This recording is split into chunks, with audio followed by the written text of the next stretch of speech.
ini. Dalam obrolan kita ini, kita akan membahas satu tema yang menurut kami ini cukup menarik, karena kita akan mengupas secara lebih mendalam apa pandangan dari Alkitab sendiri mengenai tema yang kami angkat pada sore hari ini. Jadi teman-teman pasti penasaran sebetulnya tema apa yang akan kita bahas pada sore hari ini. Nah, tema kita sore hari ini, kita akan membahas tentang rekonsiliasi dan sunat. Tentu kalau kita mendengar kata rekonsiliasi dan sunat, pasti akan banyak pertanyaan-pertanyaan yang muncul dalam pikiran kita. Apa sih yang dimaksud dengan rekonsiliasi dan sunat itu? Secara umum, rekonsiliasi itu dapat kita artikan sebagai proses pemulihan yang dilakukan kepada hubungan yang rusak untuk diperdamaikan kembali. Nah, kalau kita melihat kata sunat, bagi sebagian kaum awam, sunat itu hanya dipahami sebagai pengeratan kulit katan kepada kemaluan laki-laki. Namun di sini kita akan melihat apa sih pandangan Alkitab tentang rekonsiliasi dan sunat itu. Kita akan membahasnya dari segi Alkitab.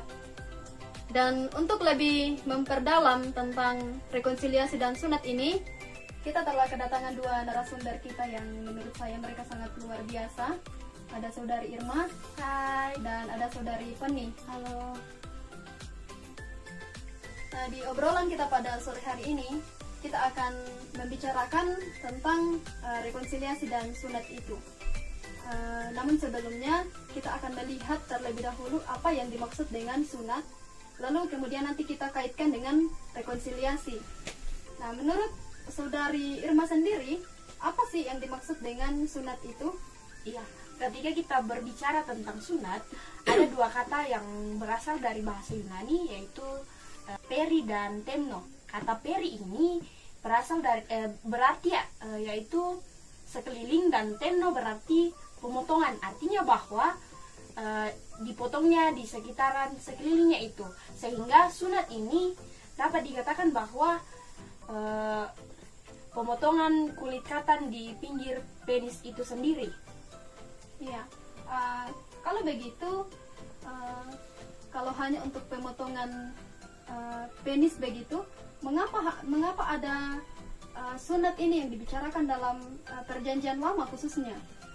Ketika kita memperhatikan dalam perjanjian lama, secara khusus di perjanjian lama ini atau di dalam kitab Kejadian, awal muasal pertama kali munculnya sunat ini adalah dari kisah Abraham itu sendiri. Bagaimana Allah memberikan janji kepada perjanjian antara Abraham dengan Allah sendiri sebagai meterai atau tanda bahwa mereka Allah sendiri memiliki janji kepada Abraham itu sendiri. Baik, luar biasa jawaban dari saudari. Kalau kita melihat dari pandangan PL ya, sunat ini. Kemudian apa sih pandangan PL secara khusus tentang sunat ini? Ya, berbicara tentang pandangan PL mengenai sunat, menurut PL, sunat ini diberikan kepada bangsa Israel, yang mana hanya menjadi tanda. Bahkan dari sunat ini diartikan bahwa hanya bangsa Israel saja yang memiliki kekasan dari sunat ini, di mana bangsa-bangsa lain tidak melaksanakan sunat itu sendiri. Pasti teman-teman juga semakin penasaran tentang tema ini, karena kalau kita mendengar dari narasumber tadi mengatakan bahwa ini kekasan tersendiri bagi keluarga Abraham pada saat itu. Nah, kemudian saya mau bertanya kembali kepada saudari, apakah sunat ini hanya diperuntukkan kepada keluarga Abraham atau bagaimana?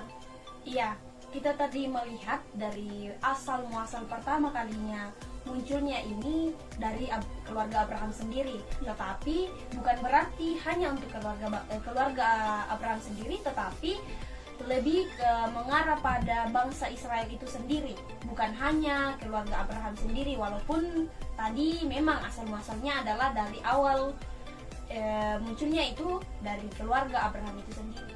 Baik, luar biasa. Kemudian saya tadi tertarik dengan kata pembeda antara bangsa-bangsa lain dan bangsa Israel. Mengapa dikatakan sebagai pembeda? Iya, dikatakan pembeda karena sunat ini memiliki arti atau tujuan bahwa hanya milik Allah sendiri. Artinya bahwa tidak dengan bangsa yang lain. Makanya memiliki pembedaan dengan bangsa yang lain, antara bangsa Israel dengan bangsa yang tidak melakukan sunat. Jadi dari saya katakan tadi bahwa mereka adalah ada kekasan dengan Allah, ada hubungan, ada tanda, dan ada materai atau dimateraikan dengan Allah sendiri. Makanya ada pembeda dengan bangsa yang lain karena mereka tidak memiliki tanda atau tidak dimateraikan, bahkan bukan milik Allah. Baik, lalu kemudian bagaimana kehidupan orang-orang Israel pada saat itu untuk melaksanakan sunat? Iya, kehidupan bangsa Israel pada saat itu mereka melakukannya. Kenapa demikian mereka melakukan? Bagaimana kehidupannya? Mereka terus melakukannya. Kenapa? Ketika mereka tidak melakukan, ada hukuman yang menanti mereka, sehingga orang Israel melakukannya. Dan ya, seperti yang saya katakan tadi, mengapa ada? Karena ada tanda, ada materai di antara bangsa Israel dengan Allah. Makanya bangsa Israel melakukannya, bukan hanya sekedar nantinya takutnya ada hukuman, tetapi memang tetap juga digarisbawahi bahwa tetap ada hukuman jika tidak memiliki tanda sebagai orang yang disunat. Baik, luar biasa ya. Dan ternyata kalau kita melihat sunat ini dari sudut pandang PL, maka sunat ini betul-betul diwajibkan kepada mereka, karena ketika mereka tidak melaksanakan sunat, maka mereka tidak akan memperoleh keselamatan. Begitu ya? Iya, bisa dapat dikatakan demikian karena kita melihat dari beberapa ayat di dalam Alkitab sangat terlihat jelas bahwa ketika mereka tidak melakukan hal itu, mereka akan menantikan ada hukuman yang akan diberikan Allah kepada mereka. Karena jika demikian mereka melakukan hukum yang, atau dapat saya katakan hukum sunat, berarti mereka ada ketaatan kepada Allah. Sehingga hal ini berarti bahwa penghalang antara manusia dengan Allah telah terputus, dan manusia ini atau bangsa Israel pada saat itu sudah berhenti untuk tidak lagi menyembah berhala. Bahkan maksud dari hal ini kita lihat bahkan banyak dari Alkitab banyak terdapat, contohnya di Ulangan 10 ayat 16. Ya, baik. Lalu kemudian kita tertarik kepada, kan tadi saudari sudah mengatakan bahwa sunat sendiri ini merupakan proses yang dilakukan untuk menyerat kulit katan penis dari laki-laki. Nah, berarti di sini sunat itu hanya dilakukan kepada laki-laki di dalam perjanjian lama, begitu? Iya, dapat dikatakan demikian karena kita perhatikan dalam perjanjian lama yang menjadi dominan adalah laki-laki itu sendiri, dan bahkan yang diperuntukkan untuk sunat itu adalah laki-laki itu sendiri. Baik, kalau kita melihat dalam segi perjanjian lama, bagaimana orang-orang melaksanakan sunat pada saat itu? Apakah ada umur secara khusus untuk melaksanakan sunat itu kepada laki-laki atau bagaimana? Iya, seperti yang tadi memang untuk diperuntukkan untuk laki-laki. Kita dapat lihat dalam Kejadian 17 ayat 11 sampai 12 berbicara tentang bagaimana pelaksanaan dari sunat itu sendiri, di mana dilakukan pada umur 8 hari untuk anak-anak bagi bangsa Israel itu. Iya, baik. Sungguh luar biasa jawaban dari saudari, dan mungkin teman-teman di luar sana juga dapat memahami bahwa sunat ini dalam perjanjian lama itu dilaksanakan bagi orang-orang Israel yang memiliki umur 8 hari, dapat kita lihat dalam kejadian seperti yang dijelaskan oleh saudari Irma tadi. Nah, kan kita sudah membahas tentang sunat ini dari pandangan perjanjian lama. Nah, kalau kita masuk dalam perjanjian baru, apa pandangan perjanjian baru tentang sunat ini? Iya, sebelum menggali lebih dalam mengenai perjanjian baru ini, memang ada kesinambungan dari perjanjian lama yang telah kita bahas tadi kan. Tetapi perlu diperhatikan ada sedikit perbedaan sedikit antara perjanjian lama, bahkan berbanding terbalik dengan arti atau makna dari sunat itu sendiri. Ya, sangat menarik ya pandangan dari perjanjian baru tentang sunat ini. Kita akan menggalinya lebih dalam lagi. Kita akan kembali tanya-tanya kepada narasumber tentang sunat ini.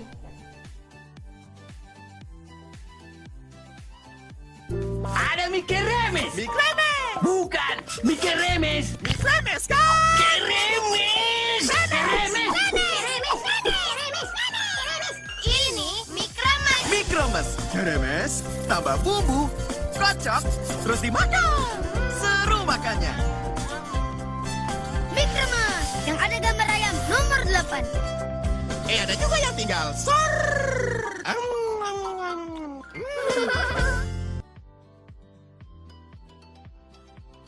Ya, menarik pembahasan kita tentang pandangan PL mengenai sunat ini. Lalu kemudian apa yang secara umum yang dipahami mengenai sunat ini dari segi perjanjian baru? Iya, kalau kita berbicara mengenai perjanjian baru, kita melihat memang ada nanti perbedaan makna antara perjanjian lama dengan perjanjian baru, karena ada sedikit pergeseran di mana ada nanti satu orang yang sangat menarik untuk kita bahas bersama mengenai pemahamannya tentang sunat itu sendiri, di mana ada bertolak belakang antara perjanjian lama dan perjanjian baru itu sendiri. Baik, saya tadi menangkap ada satu kata yang menurut saya menarik yang disampaikan oleh saudari. Saudari mengatakan bahwa sunat ini memiliki sedikit perbedaan antara pandangan perjanjian lama dan pandangan perjanjian baru. Lalu kemudian apakah orang-orang dalam konteks perjanjian baru diwajibkan untuk melaksanakan sunat ini? Iya, berbicara tentang ini, yang saya katakan tadi bahwa ada seseorang yang sangat menarik, yaitu Paulus. Saya lebih menekankan pada pembahasan mengenai Paulus di dalam perjanjian baru ini. Dia mengatakan bahwa ketika kita tidak melakukan hukum Taurat, berarti kita tidak bersunat. Jadi tidak selamanya bahwa ketika kita melakukan sunat itu berarti kita telah melakukan hukum Taurat. Tetapi bagaimana jika kita sudah tidak melakukan sunat itu, berarti dia sudah tidak melakukan hukum Taurat itu. Makanya dapat dikatakan bahwa sunat itu telah hilang, tidak ada artinya, tidak bernilai sama sekali. Baik, saya menangkap. Jadi apakah ketika kita melaksanakan sunat itu, maka otomatis kita sudah melaksanakan hukum Taurat kalau dari pandangan Rasul Paulus?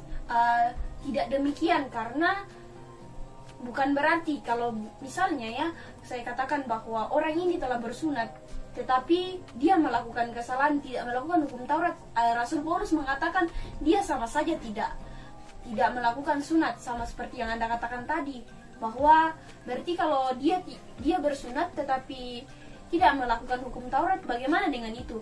Ya, kalau kita perhatikan, sunat ini tidak dapat diartikan lagi karena ya tidak bernilai lagi, tidak ada nilainya, karena kalau sudah bersunat tetapi masih tidak melakukan hukum Taurat, berarti sunatnya itu tidak berfungsi atau tidak ada nilainya sama sekali.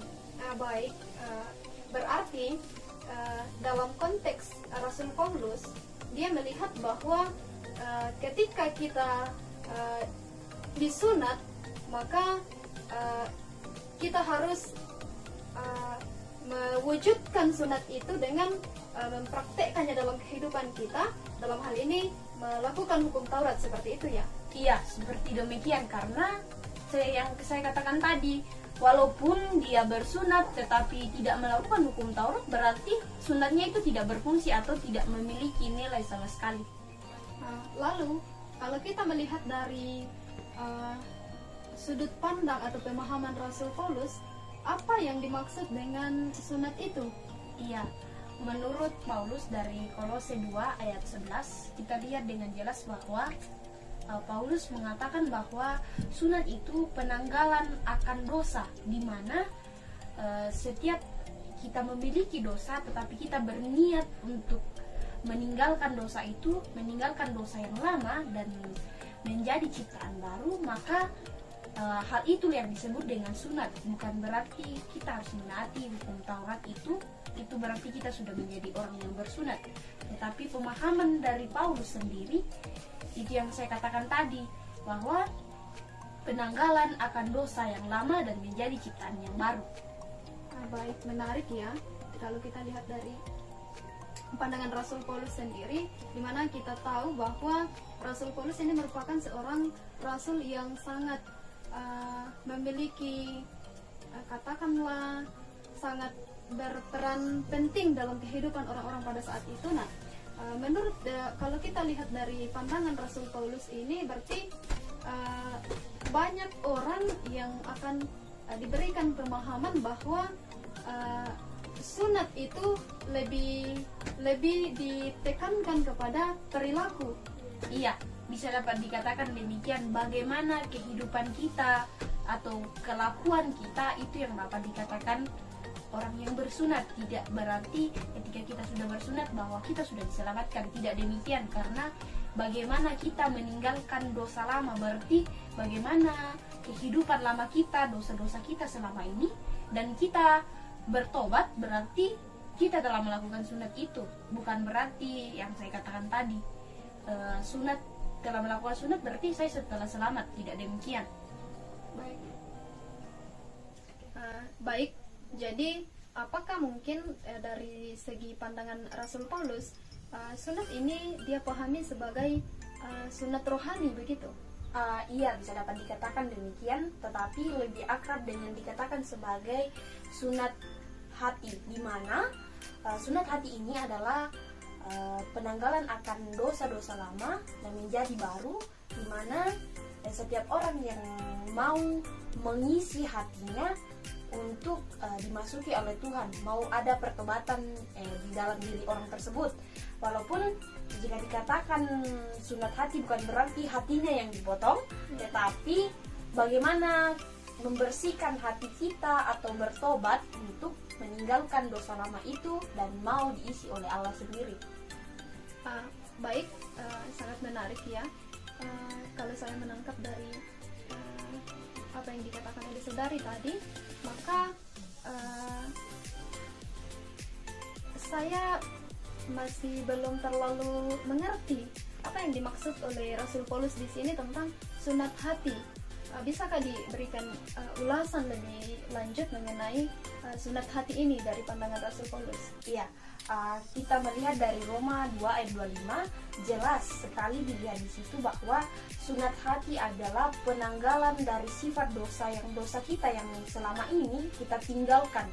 Jadi kita mau meninggalkan dosa itu dan mau melakukan kebenaran, di mana ketika kita melihat sunat di perjanjian lama, kita ditandai atau dimateraikan dan kita diselamatkan. Tetapi bukan demikian menurut Paulus, di mana ketika kita melakukan, kita sudah bersunat tetapi tidak menaati hukum Taurat dan selalu tidak melakukan kebenaran, berarti hal itu tidak berguna lagi, sunat itu tidak berguna. Penekanan Paulus lebih mengarah kepada bagaimana seseorang itu menanggalkan dosa lama dan menjadi seorang ciptaan baru yang saya katakan tadi. Demikian. Ya, baik teman-teman, kita sudah membahas tentang apa itu yang dimaksud dengan sunat. Kita sudah mendapatkan banyak ilmu dari narasumber kita saat ini, dan selanjutnya kita akan melihat apa yang dimaksud dengan rekonsiliasi itu. Nah, kita akan bertanya kepada narasumber kita, ada Saudari Poni. Menurut Saudari, apa yang dimaksud dengan rekonsiliasi dan mengapa kita harus melaksanakan atau melakukan rekonsiliasi itu? Ya, rekonsiliasi adalah sebuah proses yang dilakukan untuk memulihkan hubungan yang dimana telah rusak dan diperdamaikan kembali. Ya, mengapa ada rekonsiliasi? Karena ketika seseorang melakukan konflik dan itu diperbaiki secara maksudnya orang yang memperbaikinya itu bisa saja akan kembali berkonflik. Tetapi jika adanya rekonsiliasi, ya itu bisa saja tidak kembali berkonflik begitu. Baik, jadi menarik ya kalau kita melihat rekonsiliasi ini. Berarti ketika ada satu kelompok misalnya dalam kehidupan bergereja misalnya, ada yang melakukan konflik begitu, maka harus dilakukan rekonsiliasi. Mengapa? Karena seperti yang Saudari katakan tadi, ketika kita hanya mendamaikan mereka, maka tidak menutup kemungkinan pada suatu hari akan terjadi kembali konflik seperti itu. Tapi kalau kita melakukan rekonsiliasi, maka hanya sedikit kemungkinan untuk konflik terjadi lagi begitu. Baik, kan dikatakan tadi bahwa ini adalah proses pendamaian.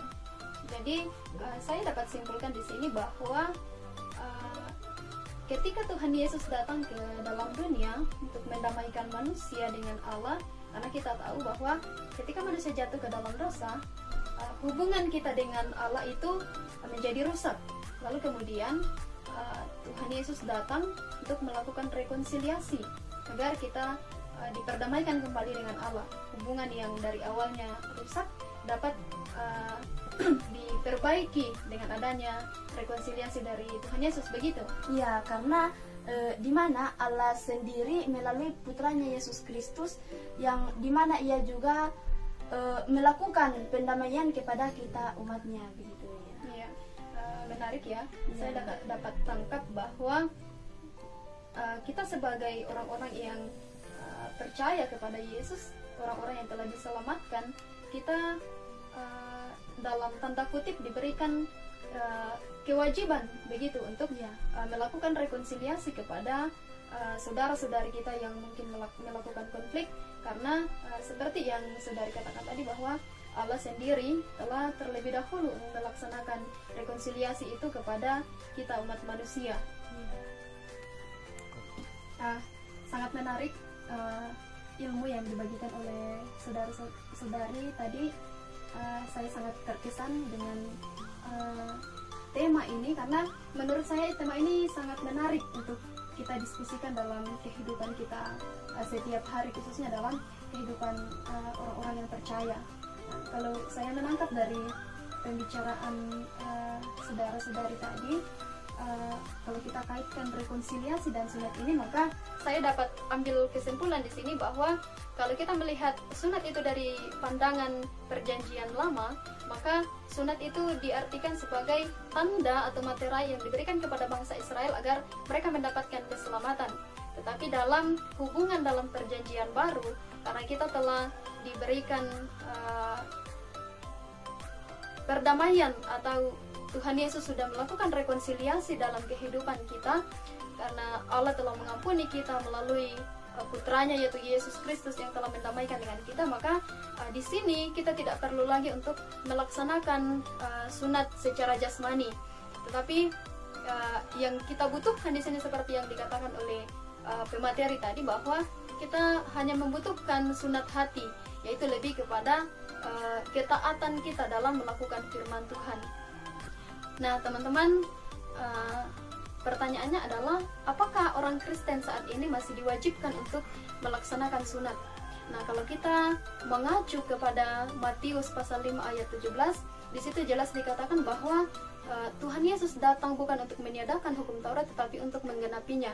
Nah, di sini kita pahami bahwa apa yang tertulis dalam kitab Perjanjian Lama itu telah digenapi oleh Tuhan Yesus sendiri. Nah, dalam hal ini ketika Tuhan Yesus mati di atas kayu salib untuk menebus dosa-dosa kita, maka bukan secara langsung saat itu kita telah disunat karena kita diberikan tanda atau materai dari Allah untuk memperoleh keselamatan itu. Jadi untuk sunat secara jasmani itu sudah tidak diwajibkan dalam kehidupan kita saat ini. Nah, lalu apakah kita masih perlu untuk melaksanakan sunat itu? Nah, menurut saya tidak ada halangan untuk tidak melaksanakan sunat itu, karena itu dikaitkan dengan kesehatan dari laki-laki yang melaksanakan sunat itu. Jadi begitu teman-teman. Baik teman-teman, pasti teman-teman yang mengikuti obrolan kami saat ini juga merasa diberkati dengan ilmu-ilmu yang kita dapatkan.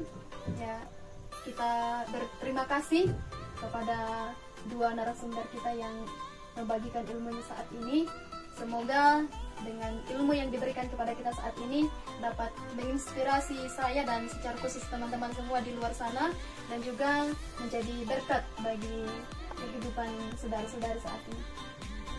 Baik, rekan-rekan, teman-teman semua, pertama-tama saya mengucapkan terima kasih kepada semua rekan-rekan saya dari kelompok 1 Teologi Perjanjian Baru atas partisipasi dari teman-teman sekalian. Saya yakin bahwa video yang kita buat saat ini tidak akan dapat kita realisasikan jikalau tidak ada kerjasama di antara kita semua. Baik teman-teman, saya undur diri. Terima kasih. Shalom.